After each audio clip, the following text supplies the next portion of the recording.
سیدنا عبداللہ کا گھر سیدہ آمنہ کی گود میں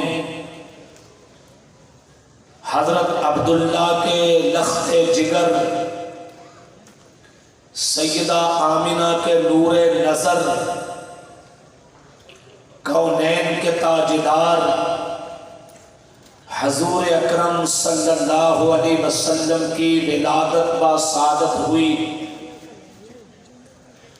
تاریخ کی اس مناسبت سے ہر سال ربیع الاول میں منبر و محراب سے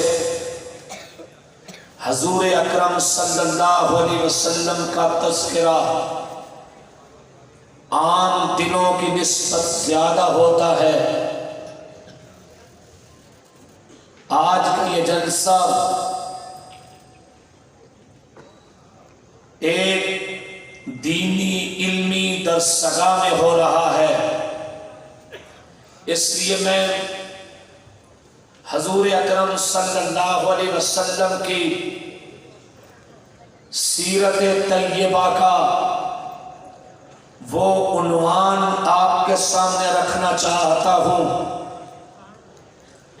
جو اس درسگاہ کا تقاضا ہے،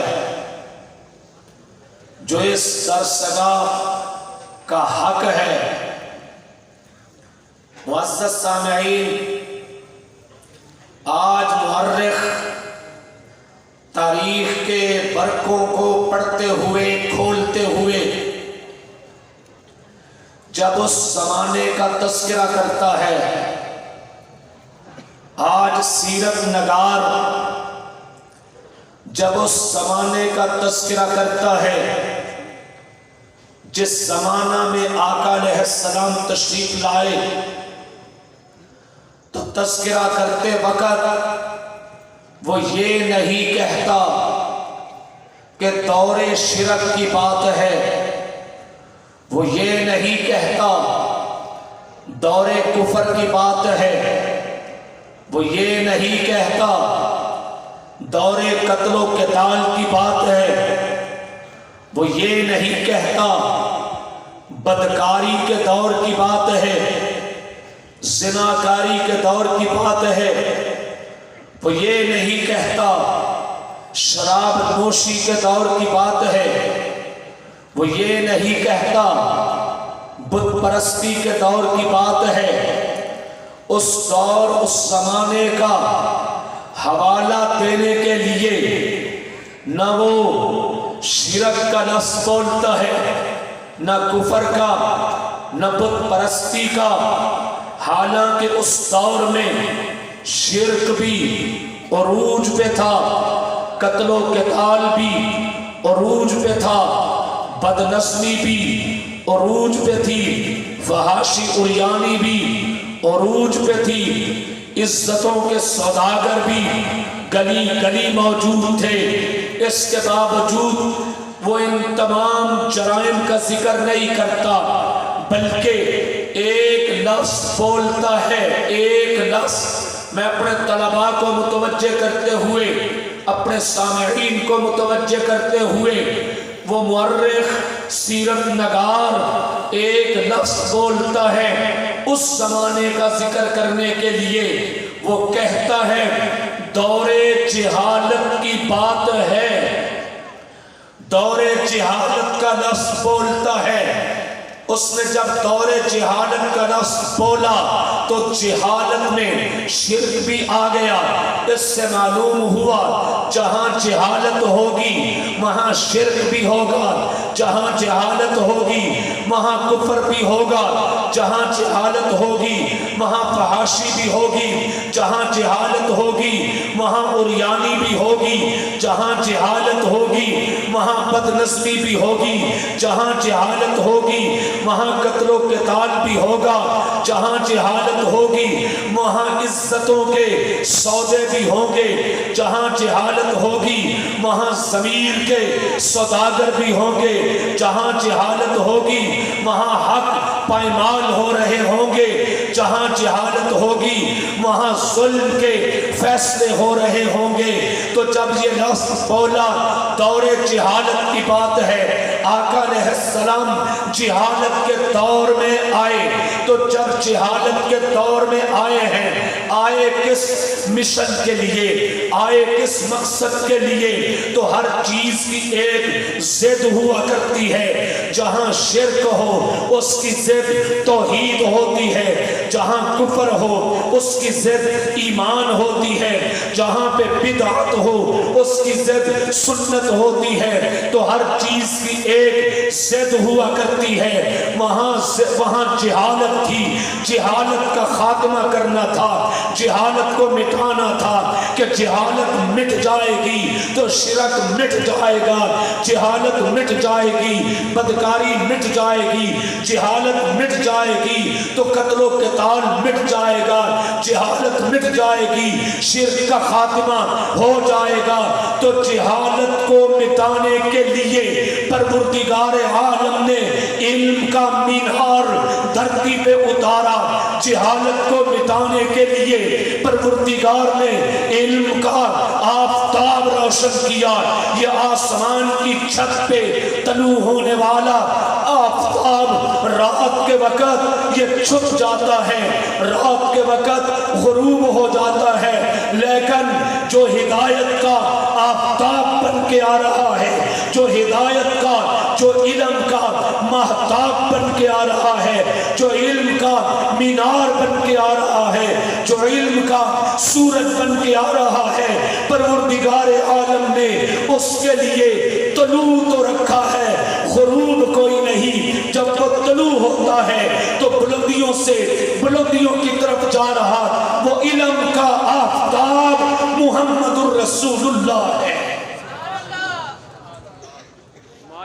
کوئی چلت پھرت کم کریں تھوڑی دیر کے لیے، توجہ دیں گفتگو کی طرف۔ اور باہمی مذاکرات کے لیے آپ کے پاس آپ کے گھر کی محفل کافی ہے۔ اگر پھر بھی یہ گھر کی محفل نہیں پوری آ رہی تو گلی میں چلے جائیں۔ میری نگاہ اپنے تمام سامعین پہ ہے، اور میرے تمام سامعین انتہائی معزز ہیں۔ ان کے چہروں پہ داڑیاں سجی ہیں، سروں پہ عمامہ ہے، ٹوپی ہے، اس لیے مجھے انتہائی شرم محسوس ہوگی۔ میں اپنے سامعین میں جو باہمی مذاکرات کر رہے ہوں گے، جو میٹنگ کر رہے ہوں گے، کسی کی طرف یوں اشارہ کر کے کہوں تم چپ کر جاؤ، ان کے لیے نہیں، میرے لیے باعث شرم بات ہوگی۔ مجھے امید ہے کہ آپ مجھے شرمندہ نہیں کریں گے، مجھے امید ہے کہ آپ مجھے شرمندہ نہیں کریں گے۔ کوئی مجمع میں بندہ میری نگاہوں سے ڈھکا چھپا نہیں ہے۔ یہ جو میری عینک ہے یہ صرف 1 نمبر کی ہے، 1 نمبر، 8 نمبر کی عینک نہیں، یہ پورے مجمع کو دیکھ رہی ہے۔ میں انتہائی اہم مضمون آپ حضرات کے سامنے رکھ رہا ہوں، اور آپ آپس کی چلت پھرت میں باہمی مذاکرات میں توجہ رہے گی جی۔ تو جس دور میں پیغمبر علیہ السلام تشریف لائے وہ جہالت کا دور تھا۔ جہالت کو دور کرنے کے لیے پروردگار نے آپ علیہ الصلاۃ والتسلیم کو علم کا آفتاب بنا کے بھیجا، علم کا مہتاب بنا کے بھیجا، علم کا مینار بنا کے بھیجا۔ جہالت کا خاتمہ کرنا تھا۔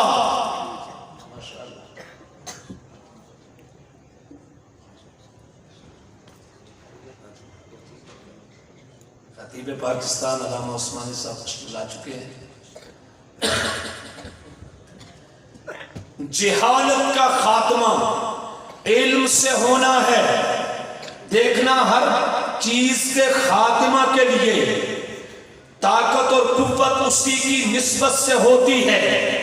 اگر کوئی شخص یوں کہے کہ ہمیں مسجد میں امام چاہیے جو امامت کرائے، اور میں کہوں گاؤں کے چودھری کو امام بنا لو، اس کے پاس زمینیں بہت ہیں، لوگ کہیں گے نہیں، امامت کے لیے صاحب علم چاہیے۔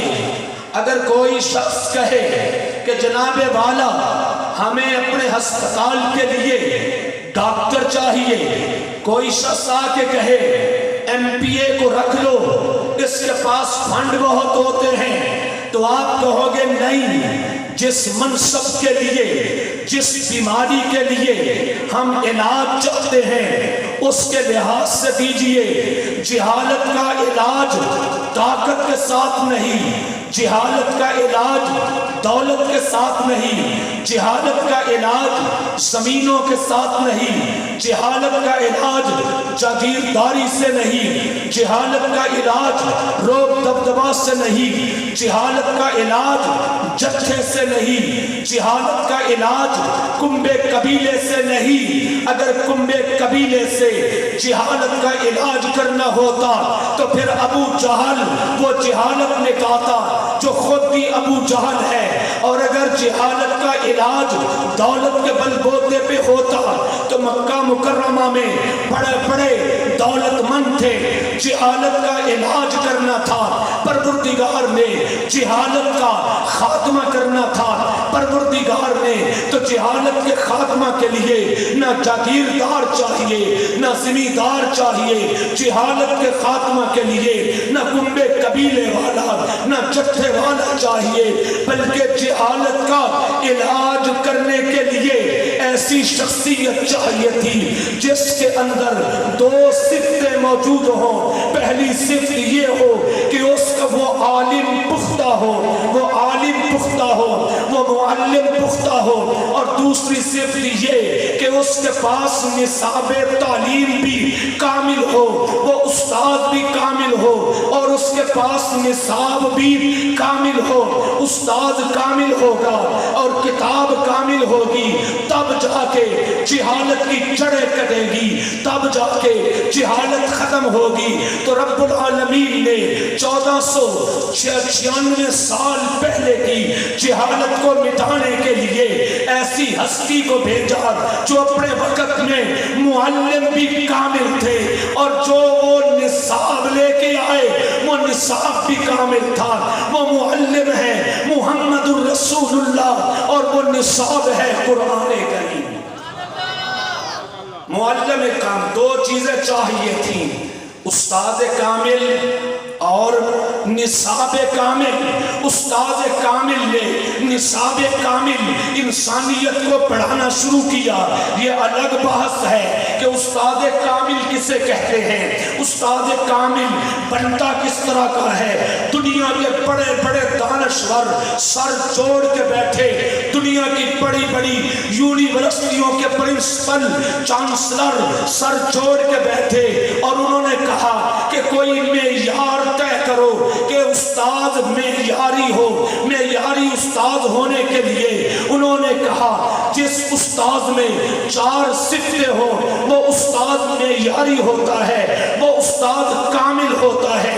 پہلی صفت یہ کہ استاد کا علم کامل ہو، اگر استاد کا علم ناقص ہوا تو پھر وہ استاد کامل نہیں۔ دوسری صفت یہ علم کامل ہونے کے ساتھ ساتھ اس کا عمل بھی کامل ہو، اگر علم تو کامل ہے عمل کامل نہیں، کردار گفتار تو کامل ہے کردار کامل نہیں، تب بھی وہ استاد کامل نہیں۔ اور تیسری صفت یہ علم کامل ہونے کے ساتھ ساتھ عمل کامل ہونے کے ساتھ ساتھ اس کا علم بھی کامل ہو، اس کا حوصلہ بھی کامل ہو، اس کا تحمل بھی کامل ہو، اس کا صبر بھی کامل ہو، اس کی بردباری بھی کامل ہو، کیونکہ دنیا کے کونے کونے سے مختلف مزاجوں کے لوگ، مختلف تہذیبوں کے لوگ، مختلف تمدن کے لوگ، مختلف نظریوں کے لوگ آئیں گے۔ وہ ہر ایک کی بات سننے کا حوصلہ رکھتا ہو، ہر ایک کی بات سننے کی ہمت رکھتا ہو، ہر ایک کو جواب دینے کی صلاحیت رکھتا ہو، تو علم بھی کامل ہو۔ اور چوتھی صفت یہ ہے کہ علم کامل ہونے کے ساتھ ساتھ جن کو وہ تعلیم دے رہا ہے دل میں ان کی نفرت نہ ہو، دل میں ان کی محبت بھی کامل ہو۔ جس میں یہ 4 صفتیں ہوں گی وہ استاد کامل ہوگا۔ انسانی تاریخ اٹھا لو، یہ 4 صفتیں ہمارے محمد میں موجود ہیں۔ صلی اللہ علیہ علیہ وسلم آقا علیہ السلام نے یہ چاروں کی چاروں صفتیں موجود، معلم کامل آپ ہیں اور نصاب کامل، فرمایا نصاب کامل میں دو صفتیں ہونی چاہیے۔ پہلی صفت یہ کہ وہ نصاب جامع ہو، جامع کا مطلب زندگی کے تمام شعبوں میں رہنمائی کرنے والا ہو، راہبر ہو، رہنما ہو، پیشوا ہو، پورا ہو ادھورا نہ ہو، پورا ہو ادھورا نہ ہو۔ اور دوسری صفت نصاب کامل میں یہ ہے کہ وہ نصاب محفوظ بھی ہو، بدلا ہوا نہ ہو۔ تو قرآن کریم نصاب کامل ہے کیونکہ قرآن کریم جامع کتاب ہے اور قرآن کریم محفوظ کتاب ہے۔ تو رب العالمین نے جہالت مٹانے کے لیے آقا علیہ السلام کو ربیع الاول میں بھیجا، ہدایت کا آفتاب بنا کے بھیجا، آقا علیہ السلام کو علم کا مینار بنا کے بھیجا۔ آپ معلم بھی کامل ہیں اور جو نصاب لائے قرآن کریم وہ نصاب بھی کامل ہے۔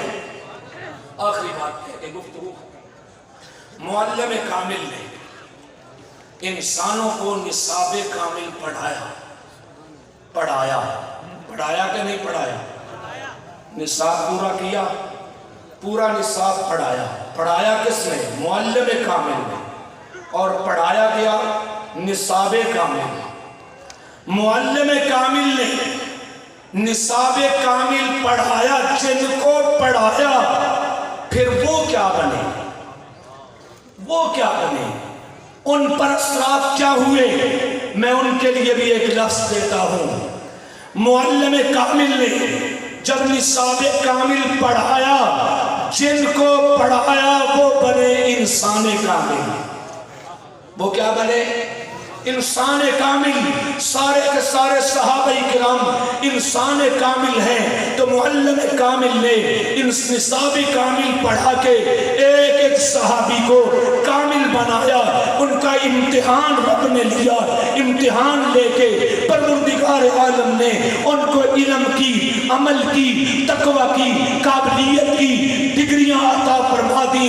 مولانا الطاف حسین علی نے اسی کو اپنے الفاظ میں کہا، اتر کر حرا سے سوئے قوم آیا، اتر کر حرا سے سوئے قوم آیا، ایک نسخہ کیمیا ساتھ لایا، مسے خام کو جس نے کندن بنایا، کھرا اور کھوٹا جدا کر دکھایا، اور اب جس کرنوں سے تھا جہل چھایا، ایک آن میں پلٹ کے رکھ دی اس کی کایا، رہا ڈرن بیڑے کو موجے بھلا کا، ادھر سے ادھر پلٹ دیا رخ ہوا کا، وہ بجلی کا کڑکا تھا یا صوت آدی، دھرتی عرب کی جس میں ساری ہلا دی، نئی ایک لگن دل میں سب کے لگا دی، ایک آواز میں سوتی بستی جگا دی، سبق پھر شریعت کا ان کو پڑھایا، حقیقت کا گر ان کو ایک ایک سکھایا، زمانہ کے بگڑے ہوں کو بنایا،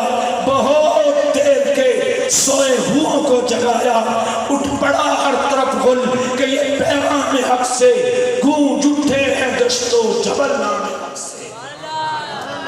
آج یہ جامعہ فاروقیہ اسی تسلسل کو لے کے آگے بڑھ رہا ہے، اسی فکر کو، اسی نظریہ کو۔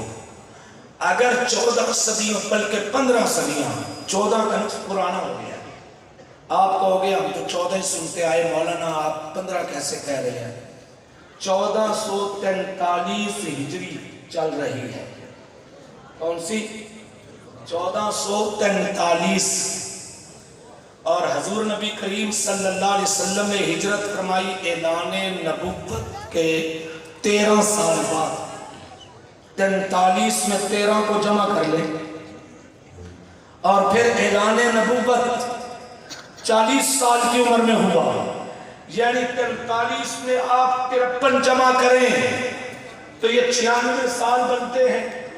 1496 سال پہلے جو دنیا میں جہالت پھیلی ہوئی تھی، اس جہالت کو ختم کرنے کے لیے علم کامل، عالم کامل اور نصاب کامل، معلم کامل آقا علیہ السلام کی شکل میں اور نصاب کامل قرآن کی شکل میں رب نے بھیجا، اور آج یہ دونوں چیزیں معلم کامل حدیث کی شکل میں اور نصاب کامل قرآن کی شکل میں جامعہ فاروقیہ کا سلوگن ہے، جامعہ فاروقیہ کا مشن ہے۔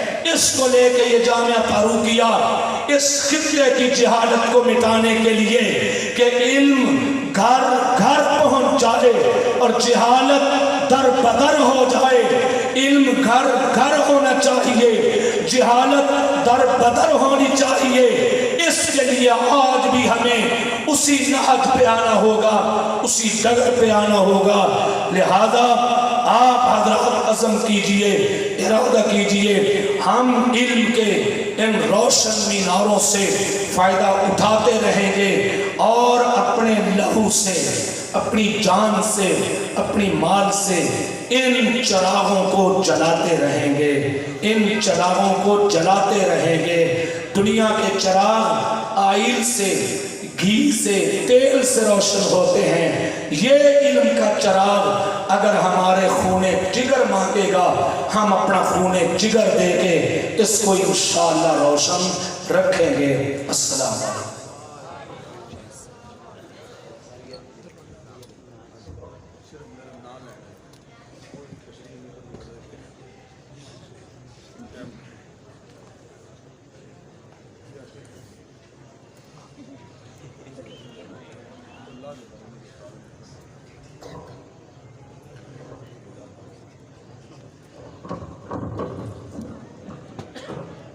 جس طرح کہ آپ بخوبی دیکھ رہے ہو، ہماری ایک